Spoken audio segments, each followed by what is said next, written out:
Día de hoy, Daniel y yo, mi hijo y yo, hacemos prácticamente lecturas diarias y hemos decidido pues bueno, exponer estas lecturas diarias.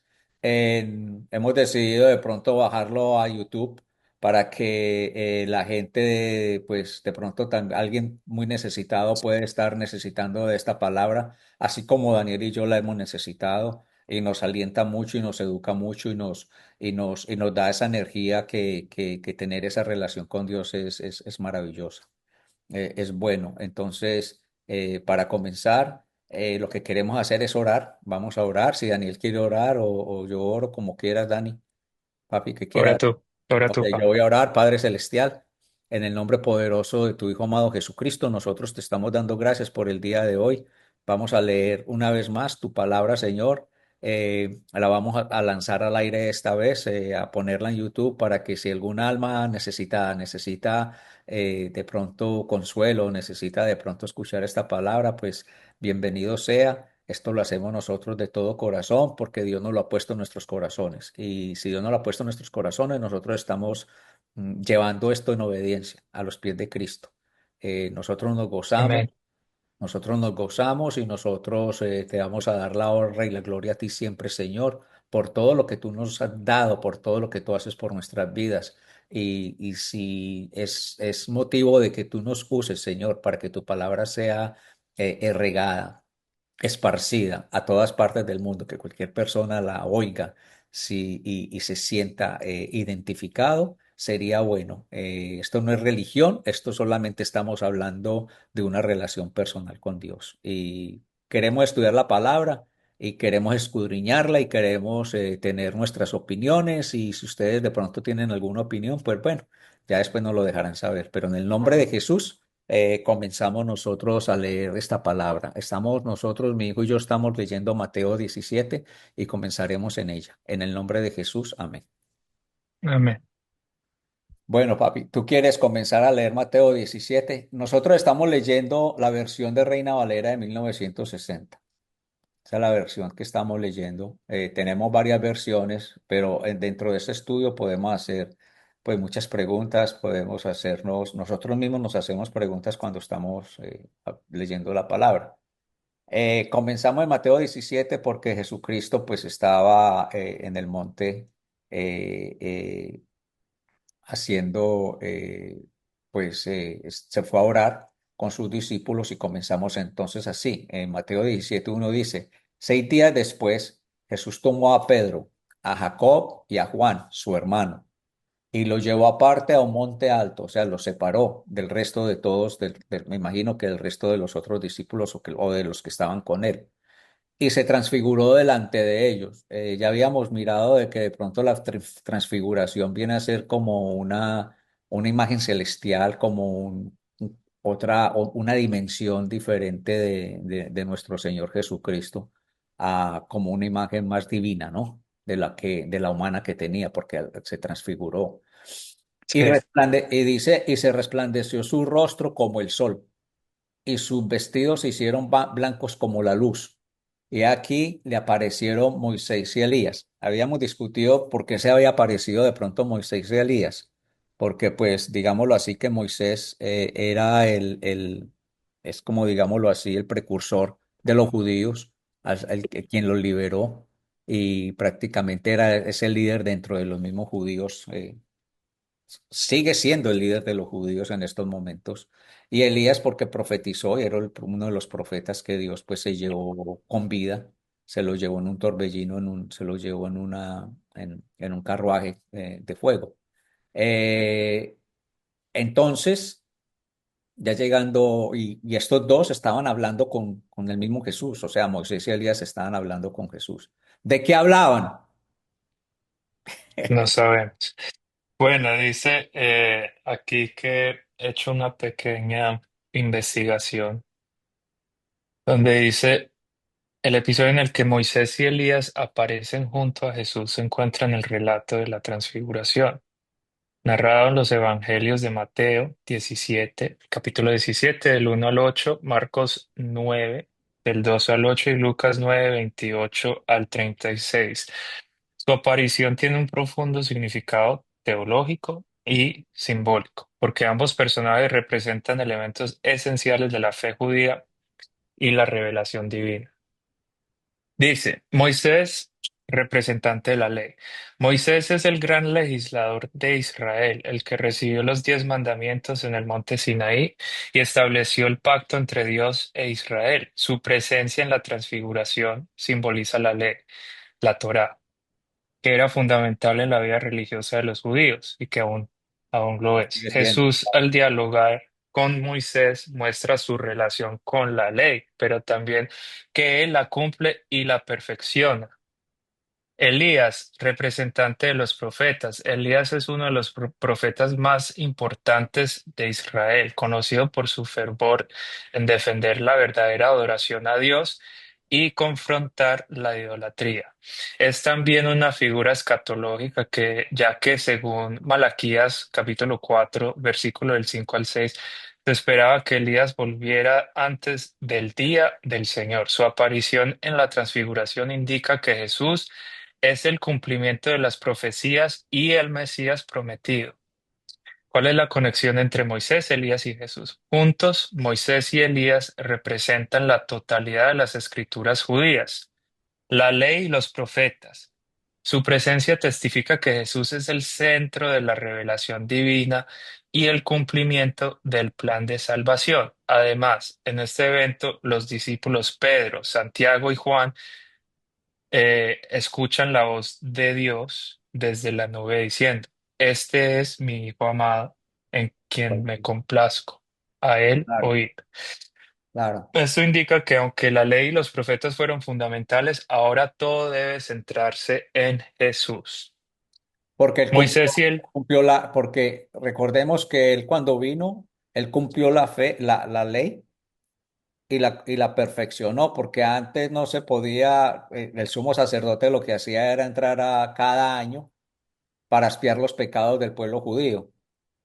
Entonces, cuando entraba cada año a expiar sus pecados, pues no es que los perdonaba los pecados, sino que los cubría.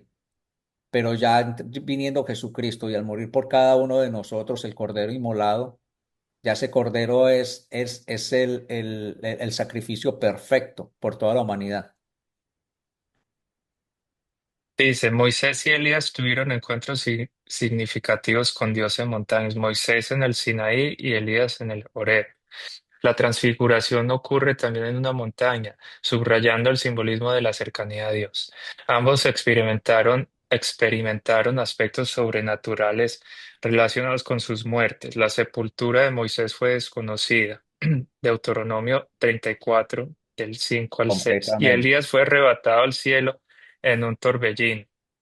En Segunda de Reyes 2:11 se describe este acontecimiento. En resumen, la aparición de Moisés y Elías junto a Jesús subraya que Él es el cumplimiento de la ley y los profetas y que su misión es la culminación de la historia de la salvación.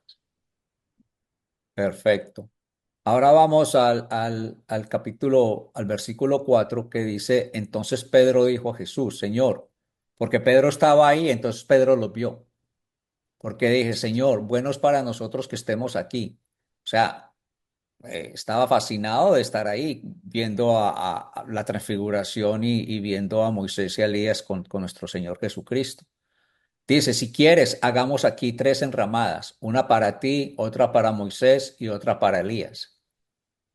Mientras él aún hablaba, una nube de luz los cubrió, y he aquí una voz desde la nube que decía, este es mi Hijo amado en quien tengo complacencia. El mismo Padre da esa señal, da esa voz.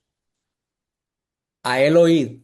Si él está diciendo que es a Jesucristo a quien debemos de oír, no debemos de oír absolutamente a ninguna otra persona, a ningún otro profeta, a ninguna otro apóstol, no, hay que oír solamente la voz de Jesús. Yo creo que eso es enfatizante de que si nosotros escuchamos la palabra de Dios en todo momento, por eso nos dejó escrita, están escrita, no, la palabra de Dios la dejó escrita, para que nosotros al leerla lo oigamos. Dice, Y estaba buscando porque no entendía qué es una enramada. podría ser como, digamos, bueno, hacer como tres carpas, como hacer enramada es como decir tres, eh, donde fuesen a dormir, donde fuesen a acampar, como tres, digamos yo, como dormitorios provisionales, digámoslo así. ¿Qué te dice enramada a ti, papi? En la Biblia el término enramada está asociado principalmente con las estructuras temporales hechas de ramas, hojas Ajá. y otros materiales vegetales. Estas enramadas tienen un significado especial en el contexto de la fiesta de los tabernáculos o Sukkot, una de las festividades más importantes para el pueblo de Israel. Entonces, se puede, creo que ver Pues una enramada enramada es cuando la gente coge ramas fiesta de y hace, Sukkot. Entonces, aquí tenemos una enramada que voy a compartir. Se puede compartir.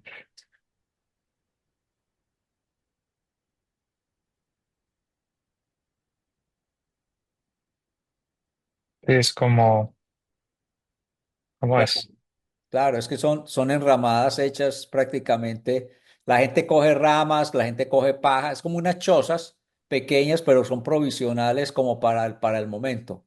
Es como los que campan hacen camping y entonces están, digamos, en la montaña y va a llover o hace frío, lo que sea, para que no se mojen. Lo que hacen ellos es que cogen, arman tres o cuatro o cinco, cogen cuatro o cinco pedazos de tronco, digámoslo así, o ramas fuertes, y encima de eso le tiran paja o le tiran ramas. ¿Ves? Ok, Entonces, eso sería una enramada. Vamos al 6. Al oír esto, los discípulos se postraron sobre sus rostros y tuvieron gran temor. Entonces Jesús se acercó y los tocó y dijo, levantaos y no temáis. Y alzando ellos los ojos, a nadie vieron sino a Jesús solamente. O sea, hubo la transfiguración, Moisés y Elías se mostraron dentro de la transfiguración, pero ya cuando cambió la transfiguración, ya Cristo estaba solo Jesús estaba solo ya con ellos. Cuando descendieron del monte, Jesús les mandó diciendo, no digáis a nadie la visión hasta que el Hijo del Hombre resucite de los muertos. Esto tiene una connotación, porque ¿cuál es el motivo de que le dijo, no digáis a nadie de la visión? ¿Qué puedes tú decir de eso, Dan? pues Porque pensaría yo, les dijo hasta que el Hijo del Hombre resucite de los muertos. sí, aquí hice una pequeña investigación. Entonces dice, y es algo que estaba como por este pensamiento de que el tiempo de revelación no era adecuado aún. Entonces Jesús sabía que los discípulos y las multitudes no entenderían plenamente la visión de la transfiguración antes de que su misión en la tierra estuviera completa, Ok. particularmente su muerte y resurrección. Si la gente escuchara de esta experiencia gloriosa sin comprender el propósito de la cruz y la resurrección, podría malinterpretar el significado de su mesianismo, viéndolo solo como un líder glorioso y poderoso, y no como el siervo sufriente que debía morir para redimir a a la humanidad. Sí, pero Entonces, sí, recordemos que el pueblo judío estaba esperando un Mesías montado en un caballo blanco lleno de gloria para que los librara de la opresión del pueblo romano en ese entonces. Entonces siempre ellos han esperado un libertador del Imperio Romano. del imperio romano. Entonces, Y también, y ¿ah? también es porque dice en el contexto del Evangelio, Jesús repetidamente instruye a sus discípulos a mantener ciertos eventos en secreto, como hemos visto también. ¿Te acuerdas Anteriormente. que te pregunté? Para no precipitar conflictos prematuros con las autoridades religiosas o para evitar malentendidos populares que pudieran obstaculizar su misión. La revelación de su gloria necesitaba sincronizarse con el momento culminante de su resurrección, que demostraría su victoria sobre la muerte. Exactamente, entonces no quería que hubiese ningún impedimento de aquí a ese periodo de que él fuese muerto y resucitado. Por eso él no quería Sí, prácticamente que hubiese esa clase de intromisión, digámoslo así. Entonces, entonces vamos al 10. Entonces sus discípulos le preguntaron diciendo, ¿por qué pues dicen los escribas que es necesario que Elías venga primero? O sea, los escribas estaban diciendo que era necesario que viniese Elías primero. Entonces Jesús les da la respuesta. A la verdad, Elías viene primero y restaurará todas las cosas. Mas os digo que Elías ya vino. Ya Elías profetizó, ya asistió, ya vino antes de Jesucristo. Por eso es que él está diciendo, y no le conocieron. Todo lo que Elías hizo, todo lo que les mostró, todas las profecías, y ni aun así no lo quisieron, no lo creyeron. Muchas de las veces no le creyeron. Antes lo buscaron. ¿Cuántas veces no lo buscaron para matarlo? ¿Cuántas veces cuando el profeta Elías estaba predicando y estaba hablando sobre lo que Dios le estaba diciendo que le dijera a su pueblo? Es un pueblo terco, es un pueblo de un corazón duro. Mas os digo que Elías ya vino y no le conocieron, sino que hicieron con él todo lo que quisieron. Se burlaban de él. ¿Cuánto no hicieron de él? Así también el Hijo del Hombre padecerá de ellos. Entonces los discípulos comprendieron que les había hablado de Juan el Bautista. ¿Ves? así, así mismo. No entendía. Sí. Ahora Porque, ¿por qué no entendían que así también el Hijo del Hombre padecerá de ellos? lo que pasa es que Ellos siendo, pensan, "Pe- y siendo judío, porque es que Jesucristo fue judío 100%. No es que eh, Jesucristo hubiese llegado de otra nación o de otra etnia. sí, Así, ni aún así pero, creyeron en él. pero muchas veces creo que ese pueblo pensaba que Jesús o que muchas revelaciones eran, eran relacionadas a Juan el Bautista y eh, no a él, no a Jesús, Exactamente. porque varias veces, eh, sí, que leímos creo que en el 13 que preguntaban, ¿es Juan el Bautista? Como que Sí, preguntaban sí, si estos sí, milagros iban a sí, ser sí. eh, como hechos por Juan el Bautista y no es Juan el Bautista. Realmente, Como Juan el realmente, Bautista decía que el que viene después de mí claro, es será antes de mayor que... mí. El que viene después de mí que- es antes de mí. Claro, porque Jesucristo, aunque Juan Bautista nació primero que Jesús, 6 meses antes. Mire que ahí dice, el que viene, en el 13 dice, entonces los discípulos comprendieron que les había hablado de Juan el Bautista. Porque como veníamos diciendo, Juan el Bautista pues prácticamente nació después, primero que Jesús, pero Juan el Bautista él mismo dijo que Jesucristo era antes que él. O sea, que fue primero que él, no que antes, que fue primero que él. Y eso es porque él era el mismo Dios. Jesús sana a un muchacho lunático. Pues dice Mateo 3 capítulo 3 versículo 11. Yo, a la verdad, los bautizo en agua para arrepentimiento, pero el que viene, yo es Juan el Bautista. Eh, Vuelvo y digo, yo a Bautista la verdad hablando. los bautizo en Exacto. agua para Ajá, arrepentimiento, claro, pero el que viene después de mí, cuyo calzado no soy digno de llevar, es más poderoso que yo. Él les exactamente. bautizará en el Espíritu Santo y fuego. Definitivamente, definitivamente. Que la llenura del Espíritu Santo que solamente la daba Jesús al ser bautizados. Cuando llegaron al gentío, vino a él un hombre que se arrodilló delante de él diciendo, Señor, ten misericordia de mí, de mi hijo, que es lunático. Lunático era de pronto poseído por demonios y eso estaba loco. Y padece muchísimo, porque muchas veces cae en el fuego y muchas veces en el agua. Y lo he traído a tus discípulos, pero no le han podido sanar.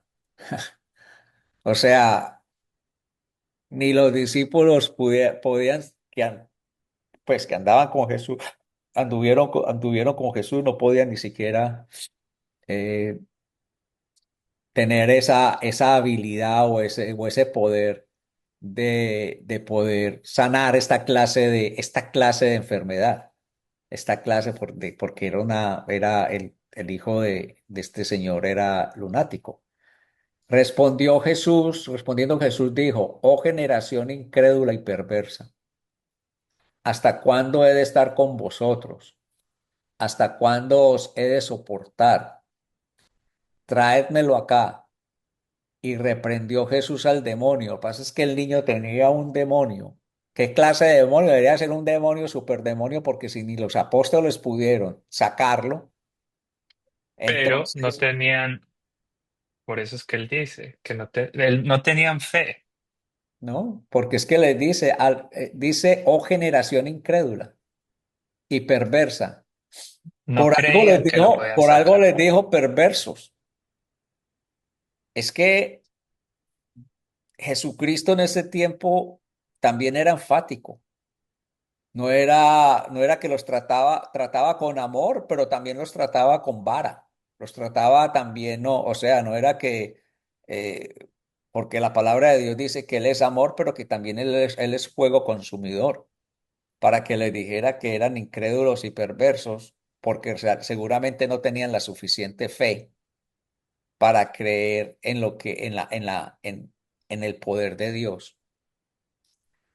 Entonces dice el 18 y reprendió Jesús al demonio, el cual salió del muchacho, y éste quedó sano desde aquella hora. Viniendo entonces los discípulos a Jesús aparte, o sea, me imagino que dirán, qué vergüenza, no pudimos, no, qué pena, no pudimos sanar a ese muchacho, y nosotros que somos el Eh, ego, ese ego, ¿no? Sí, claro. Nosotros que somos apóstoles, nosotros que sí sabemos y nosotros que andamos contigo, porque cuando andamos contigo podemos hacer lo que nos dé la gana, podemos hacerlo.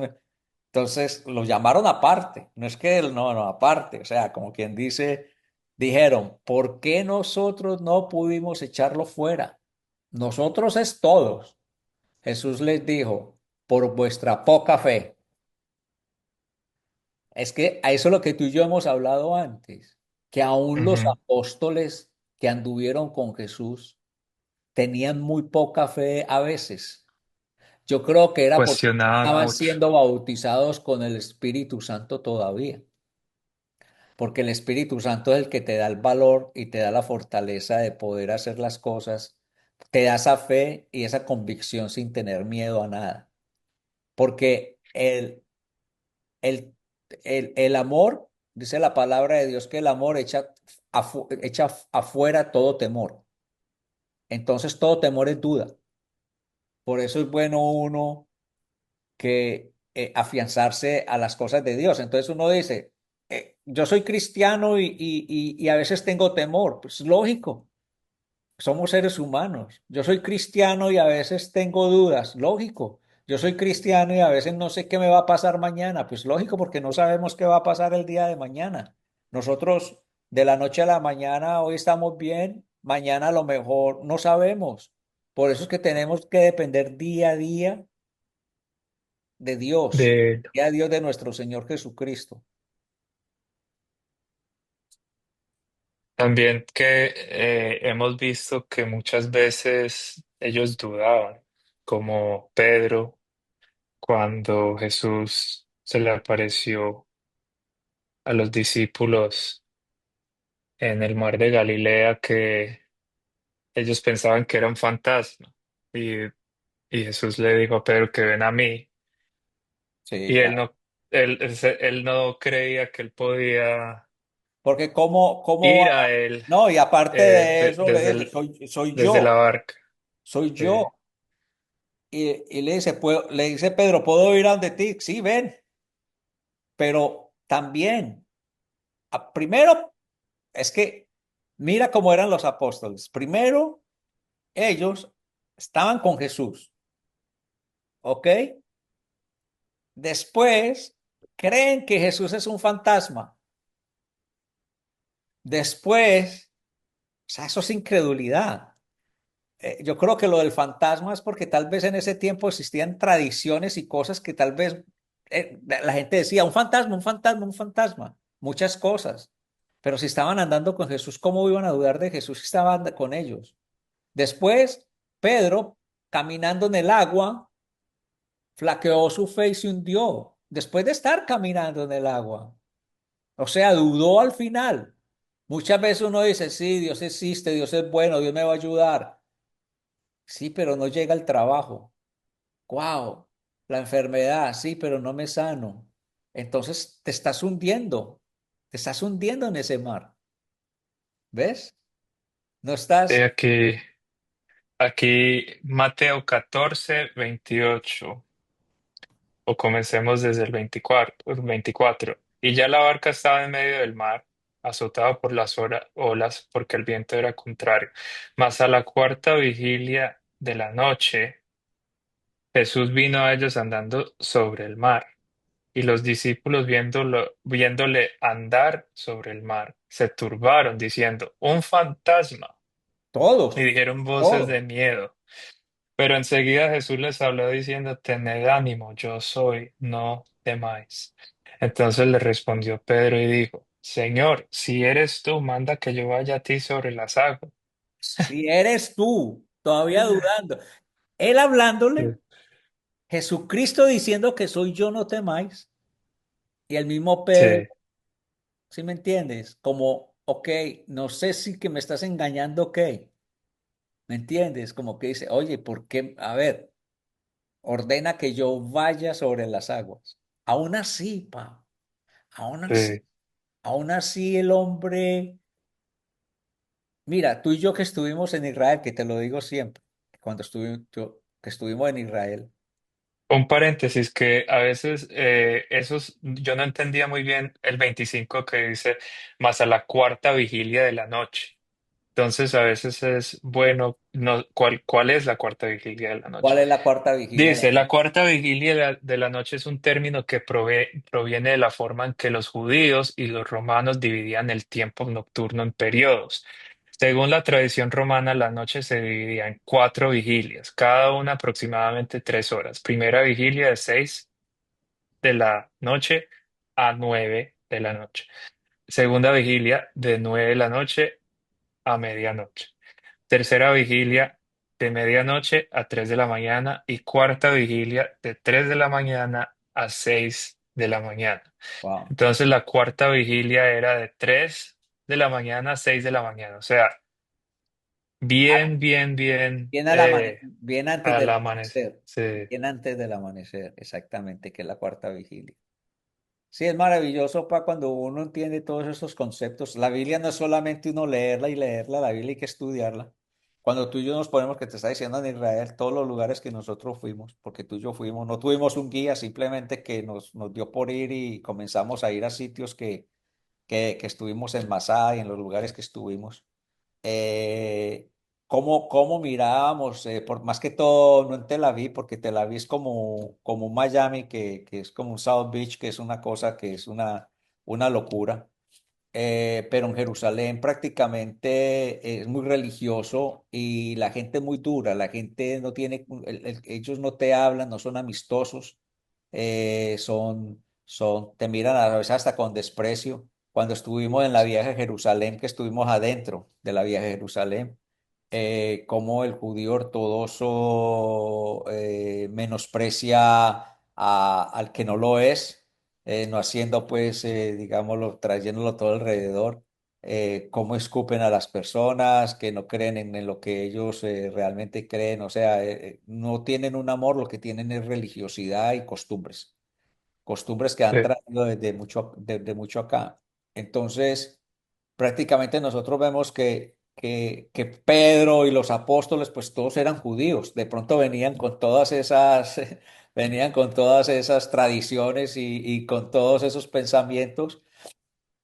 Y Dios, Jesucristo en 3 años, casi 3 años y medio, los estuvo amoldando, los estuvo enseñando, los estuvo adoctrinando para que ellos fueran voz, una voz que saliera, porque ya después que el Espíritu Santo, tuvieron el Espíritu Santo, ya ellos después salieron a predicar la palabra y ya la hablaban con denuedo, ya la hablaban sin miedo, ya la hablaban, ya salían. Pedro después hizo un discurso que se salvaron como 3.000 personas más o menos, creo que son 3.000, 2.000 o 3.000, no me acuerdo, tengo que, después lo miramos Sí, después. esta diferencia del Pedro Esa es la diferencia del de, Pedro de anterior poca del fe Espíritu Santo al al de mucha Pedro, fe, al que negó a al Jesús, Pedro que le dijo al que estaba eh, a las puertas del templo que no tengo ni oro ni plata, pero lo que sí tengo que tengo te doy.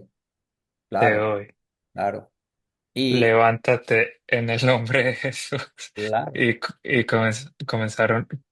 comenzaron a ver que después de la muerte de Jesucristo, que tanto como poder tenían en el nombre de Jesús.